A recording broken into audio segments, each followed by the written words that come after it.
দেশের মৌসুমী বায়ুর সক্রিয়তা আজ শনিবার হইমি, যার কারণে বৃষ্টিপাতও হইমি। অন্তত আগামী মঙ্গলবার পর্যন্ত দেশের বৃষ্টিপাতের ব্যাপ্তি এবং পরিমাণ কম থাকিব। এই সময় দেশের উত্তরাঞ্চলের বৃষ্টি তুলনামূলকভাবে বেশি থাকিতে পারে, আর বৃষ্টি হমনে সারা দেশের তাপমাত্রা কিছুটা বাড়িতে পারে বলে জানাই আবহাওয়া অধিদপ্তরে। আবহাওয়া অধিদপ্তরে হই দেশত যেই দক্ষিণ পশ্চিম মৌসুমী বায়ুর প্রভাবে বৃষ্টি হয় কিছুদিন ধরে সক্রিয় আছিল, যার কারণে দেশের বিভিন্ন অঞ্চলত নিয়মিত আষাঢ়ের বৃষ্টি হয়।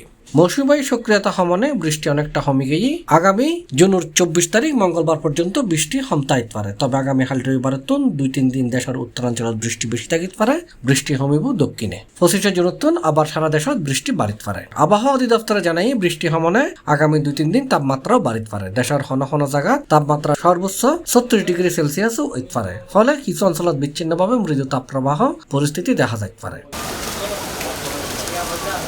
C+ TV, Chittagong.